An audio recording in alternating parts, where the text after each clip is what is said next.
Mani. Bonsoir à tous, bienvenue dans RTI Mani, votre magazine hebdomadaire dédié aux banques, aux assurances, aux finances et à votre argent. Et avec moi, mon équipe de chroniqueurs qui sera avec nous pour la première partie de cette émission. D'ailleurs, Soraya, de quoi allez-vous nous parler ? Aujourd'hui, Justine, nous allons parler de quelques innovations dans le monde des portefeuilles électroniques, ces plateformes numériques qui nous permettent de gérer notre argent via notre téléphone portable et on en parle tout à l'heure. Très bien. Christelle, avec vous, on ira en immersion dans le quotidien d'un expert en cybersécurité pour en comprendre le business. Oui, un expert qui nous donnera tous les dessous du business de la cybersécurité. Quelles sont les attaques auxquelles nous sommes confrontés? Combien débourser pour se protéger, justement? Et quels sont les risques financiers encourus? On saura tout. Et Landry, le monsieur chiffre de cette émission, qui décortique l'actualité de notre économie à travers un chiffre. Vous nous parlez de la production de sucre ce soir. Tout à fait, Justine. Zoom sur le sucre, où la Côte d'Ivoire a vu sa production s'établir à 208 514,9 tonnes. Je vous donne tous les détails dans EcoChiffre aujourd'hui. Merci Landry. Et ce n'est pas tout. RTI Mani, c'est aussi le Money Time, notre rubrique de décryptage d'une notion de la banque, de l'assurance, de la finance. Ce soir, on fait un focus sur les fonds de garantie. Et puis en fin d'émission, je recevrai Linda Aoui, directrice générale de MTN Mobile Money, avec qui on parlera du marché très concurrentiel du mobile money en Côte d'Ivoire. Mais avant, voici EcoChiffre.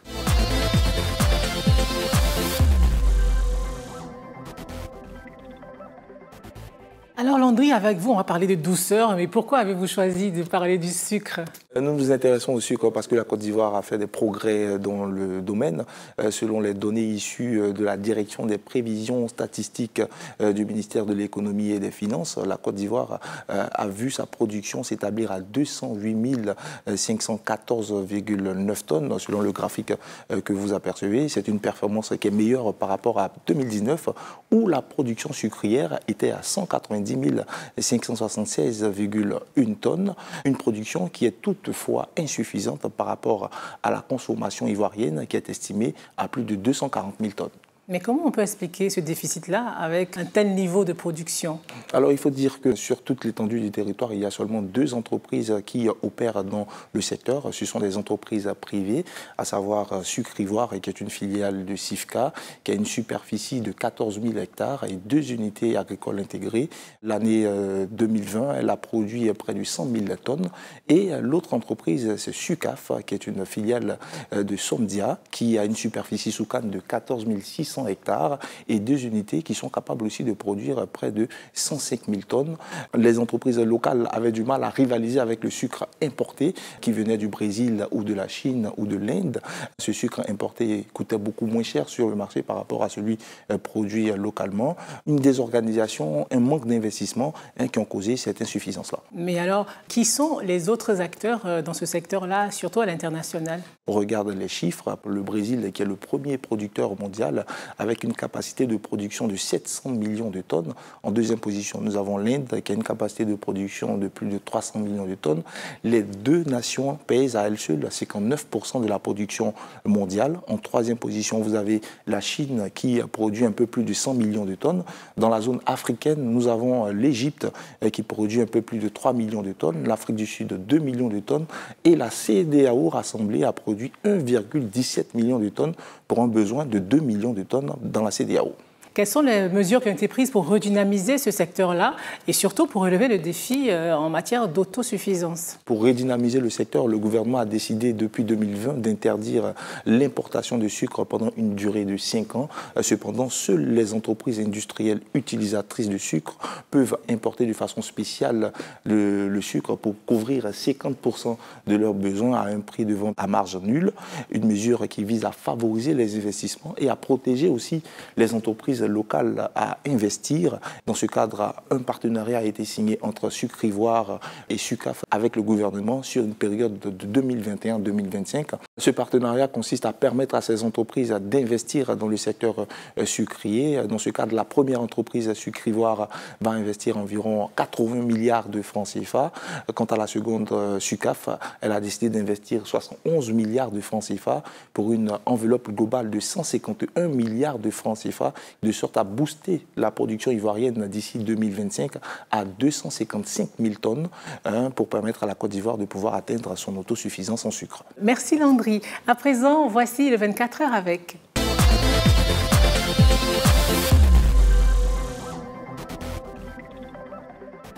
Christelle, aujourd'hui, vous nous emmenez en immersion dans le quotidien d'un expert en cybersécurité et puis on va comprendre avec vous le business qui en découle. Oui, alors Justine, le digital fait partie aujourd'hui intégrante de notre quotidien, mais nous expose aussi à des dangers, des cyberattaques, vol d'identité, détournement de fonds, arnaque à la carte. Alors c'est en cela que certains professionnels ont décidé de proposer leurs services aux entreprises et aux particuliers pour les aider à faire face à ces attaques. Alors combien coûtent ces prestations, quels sont les risques financiers encourus par les entreprises et surtout combien pèse le business de la cybersécurité? Eh bien, pour répondre à toutes ces questions, je vous propose de se plonger en immersion dans le quotidien de Laikana Coulibaly, expert en cybersécurité, fondateur d'une entreprise spécialisée dans le domaine et consultant international. Alors, 24 heures dans le business de la cybersécurité, on regarde.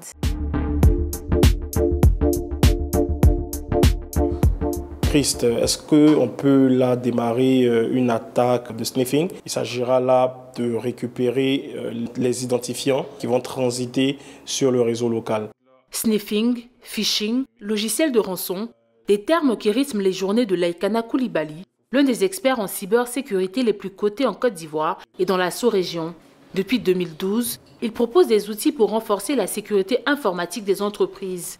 Et ce matin-là, avec son équipe, il simule un vol d'identifiants par des cybercriminels.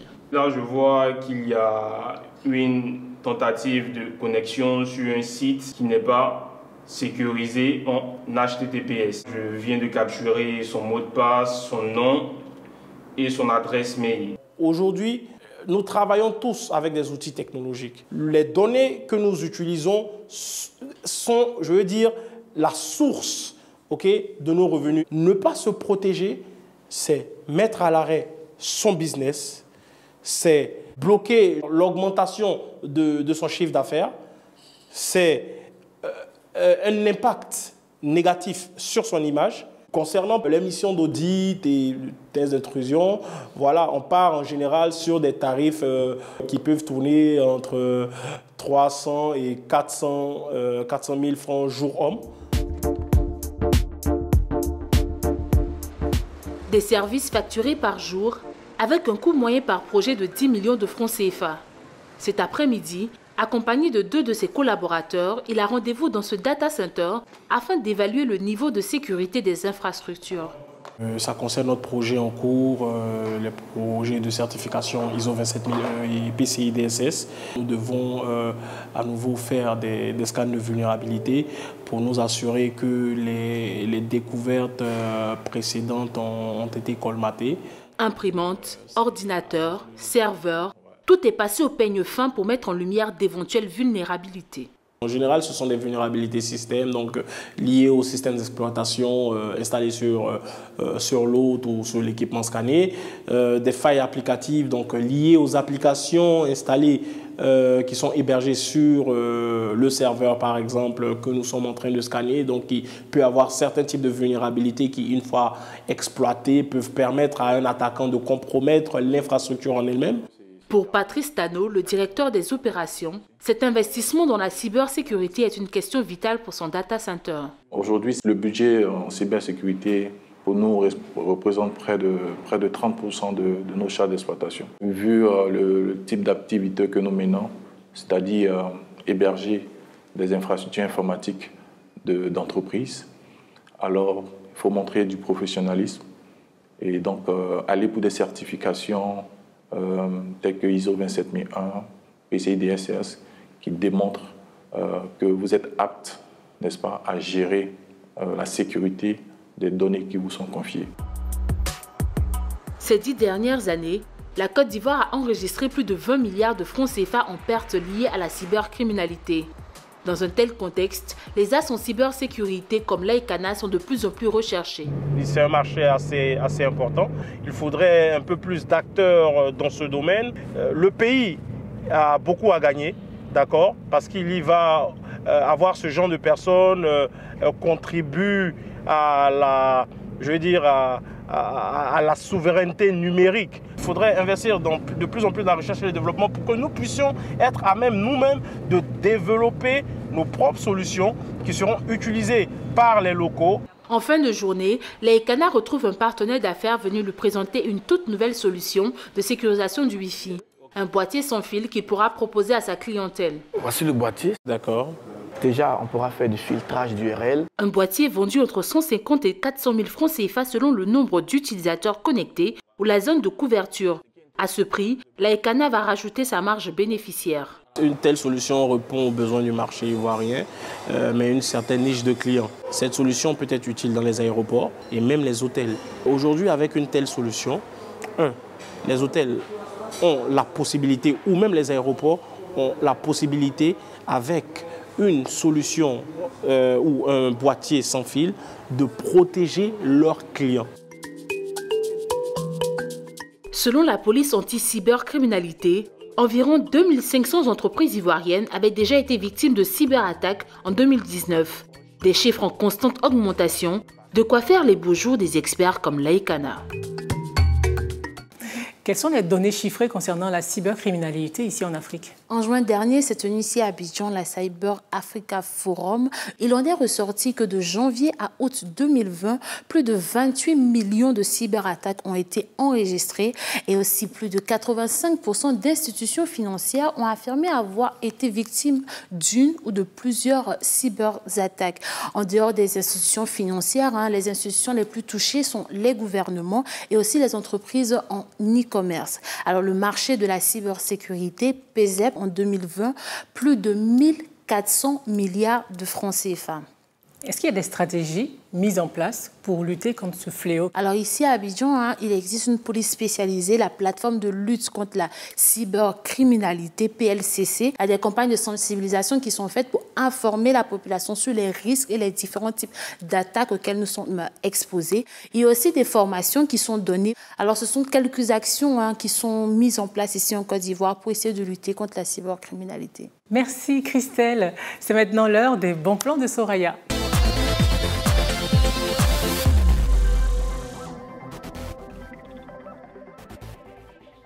Soraya, avec vous, on parle des portefeuilles électroniques, mais avant, qu'est-ce que c'est qu'un portefeuille électronique? Alors Justine, un portefeuille électronique est une plateforme numérique qui offre des moyens alternatifs de paiement au paiement traditionnel que l'on connaît, avec beaucoup plus de commodité, de sécurité, de rapidité, et elle permet aux utilisateurs d'effectuer des paiements ou faire des transferts via le téléphone portable. Et deux ont retenu mon attention. La première est un portefeuille électronique qui permet de faire toutes les transactions courantes qu'un portefeuille électronique permet de faire, à savoir les transferts d'argent, les paiements de factures, l'achat du crédit, les achats divers, mais il permet surtout de faire des paiements de masse, c'est-à-dire que vous pouvez payer plusieurs personnes de façon simultanée, et avec cette plateforme, toutes les opérations coûtent 200 francs CFA, à part le transfert d'argent qui lui est à 0,93% de frais de transfert pour les envois en Côte d'Ivoire et aussi pour les envois dans la zone UEMOA. Et quelles sont les nouveautés, les innovations du second portefeuille électronique? Alors là, il s'agit d'une start-up internationale qui a développé pas mal de fonctionnalités intéressantes pour les particuliers, mais aussi pour les professionnels. Pour les particuliers, nous avons le paiement hors connexion, très intéressant lorsqu'on est en zone rurale, et on a aussi la possibilité de faire des transferts d'un opérateur mobile money à un autre opérateur mobile money. Et pour les professionnels, l'application est dotée d'outils de gestion de stock et aussi d'outils pour mieux gérer ses bénéfices journaliers, et on peut même avoir accès au paiement sans contact, et on peut recharger son compte via mobile money. Est-ce que pour créer un compte, on a besoin de payer quelque chose? Alors, vous avez la possibilité d'utiliser l'application gratuitement, mais vous avez aussi des offres à 1 000 francs CFA, des offres à 5 000 francs CFA, à 9 000 francs CFA. En fonction de ce que vous allez payer, vous aurez accès à certaines fonctionnalités ou pas. Et je précise aussi que d'ici quelques mois, cette application prévoit de développer une fonctionnalité multi-devises, c'est-à-dire que vous aurez la possibilité d'avoir plusieurs devises dans votre téléphone et même de les échanger au meilleur taux de change. Intéressant tout ça. Merci Soraya. Avec vous, c'est la fin de la première partie de cette émission. Mais RTI Money se poursuit dans quelques instants après la page pub. RTI Money se poursuit avec, dans quelques instants, l'invité cash avec Linda Aoui, directrice générale de MTN Mobile Money, avec qui on parlera du marché très concurrentiel du mobile money en Côte d'Ivoire. Mais avant, voici le Money Time, notre rubrique qui décrypte pour vous les mots de la banque, de l'assurance, de la finance. Ce soir, focus sur les fonds de garantie.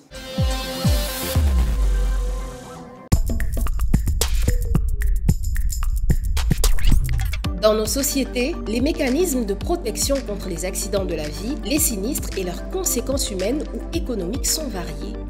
On a les assurances qui offrent des garanties en contrepartie d'une prime, la protection sociale qui offre une couverture moyennant une cotisation et un autre mécanisme très peu connu, les fonds de garantie. Les fonds de garantie sont des structures qui interviennent au titre de la solidarité nationale. Comme leur nom l'indique, ils garantissent la pérennité d'un risque majeur en offrant la garantie financière nécessaire. En gros, c'est une sorte d'assurance du dernier recours. Ces fonds sont issus de différentes sources en fonction de leur type et leur rôle. Mais en général, pour plus de solidité financière, les fonds peuvent provenir ou être garantis par l'État ou des institutions du secteur concerné. L'une des principales missions d'un fonds de garantie est d'indemniser les personnes victimes d'un préjudice corporel ou financier dont les montants ne sont pas pris en compte par les compagnies d'assurance. Il est différent de l'assurance classique parce qu'il ne nécessite aucune cotisation préalable de la part des personnes indemnisées. En Côte d'Ivoire, par exemple, le fonds de garantie automobile dédommage les victimes d'accidents de la route dont les coupables ont pris la fuite ou ne sont pas assurés. L'argent du fonds provient principalement des primes d'assurance automobile obligatoires récoltées par chaque compagnie d'assurance. Il y a aussi le fonds de garantie pour les dépôts bancaires qui a pour but de rembourser à hauteur d'une certaine somme les clients d'une banque en faillite. Les ressources du fonds sont essentiellement constituées des contributions des banques adhérentes. Le fonds de garantie, c'est aussi un montant placé dans une institution pour servir de garantie ou de caution pour les prêts bancaires. Ce type de fonds est la plupart du temps mis en place pour aider les petites entreprises à obtenir des crédits avec les établissements financiers. La Côte d'Ivoire s'est ainsi dotée d'un fonds de garantie des crédits pour les petites entreprises qui ont un chiffre d'affaires inférieur à 1 milliard de francs CFA.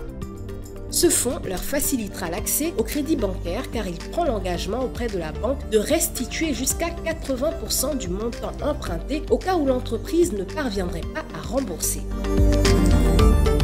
Les fonds de garantie servent de main forte au système de protection déjà existant et comblent aussi leurs limites. Ils sont importants surtout dans les sociétés vulnérables où seule une poignée de personnes ont accès aux services d'assurance et de protection sociale.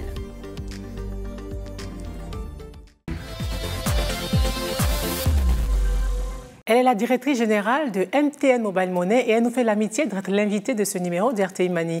Linda, oui, bonsoir. Bonsoir Justine. Votre compagnie fait partie de l'aventure depuis l'instauration du mobile money en Côte d'Ivoire. Que pensez-vous avoir apporté en termes d'inclusion financière sur ce marché-là?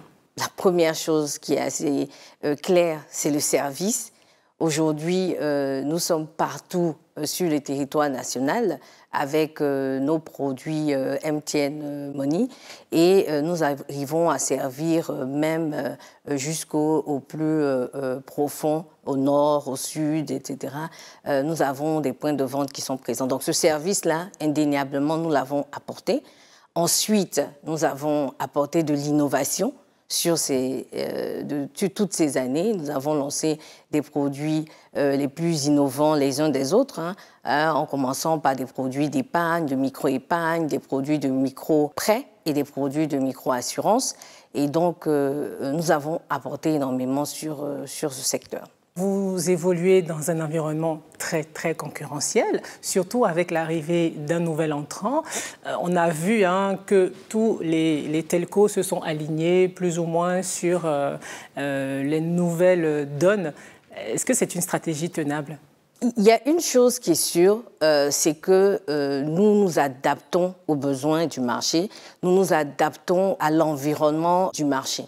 Et donc, au-delà même de l'ajustement que vous voyez aujourd'hui, nous, très tôt, courant de cette année, avions déjà pris les devants et fait des premiers ajustements de prix sur le mobile money. Ensuite, le marché doit et va se réajuster à un moment donné à la meilleure tarification en comparaison des coûts que nous supportons. Mais pour l'instant, nous sommes dans une optique d'accompagner, d'être présents pour le changement, puisque nous étions là hier, nous sommes là aujourd'hui et nous serons là demain. Pourquoi ne pas avoir baissé plus tôt?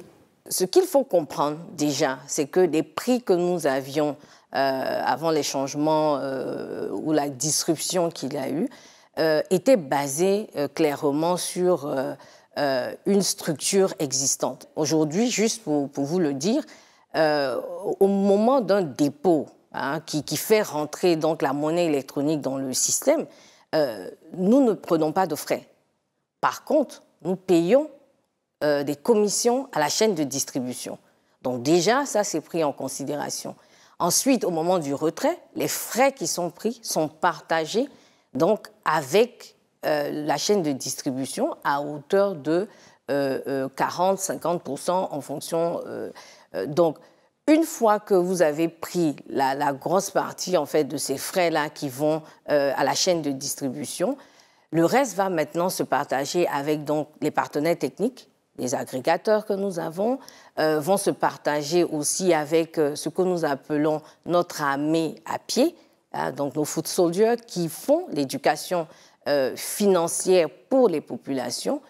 Donc, en bout de chaîne, nous restons avec un peu moins de 20% de marge brute. Okay? Et c'est ça les vrais chiffres. Et sur la base des prix initiaux existants. Okay? Et donc, c'est important qu'on comprenne que les prix que nous avions étaient basés vraiment sur la structuration des coûts et sur la dynamique de marché qui voulait que nous puissions investir massivement sur la chaîne de distribution pour qu'elle puisse s'étendre à l'intérieur du pays, dans les zones les plus reculées, pour que ce soit un business viable pour cette chaîne de distribution. Est-ce que ça veut dire que cette chaîne de distribution a pris un coup? Pour l'instant, la chaîne de distribution n'a pas pris de coup parce que nous supportons une partie de ces commissions-là qui n'a pas été ajustée en conséquence. Donc ça, c'est déjà le premier élément qui est assez important à savoir.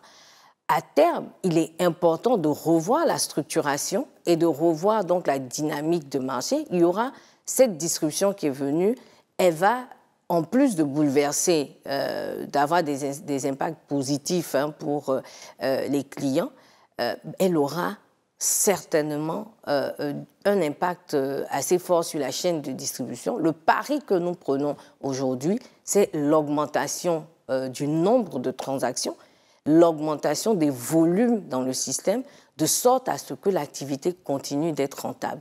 Et en matière de sécurité, qu'est-ce qui est prévu pour les clients? Nous mettons clairement la sécurité au cœur de notre business. Et donc, vous verrez que nous avons un code à 5 chiffres, là où, en général, vous allez avoir des codes à 4 chiffres. L'idée du 5 chiffres, c'est vraiment de nous rassurer que nous avons ajouté une couche de sécurisation pour nos clients. Et donc, ça, c'est vraiment la perspective client.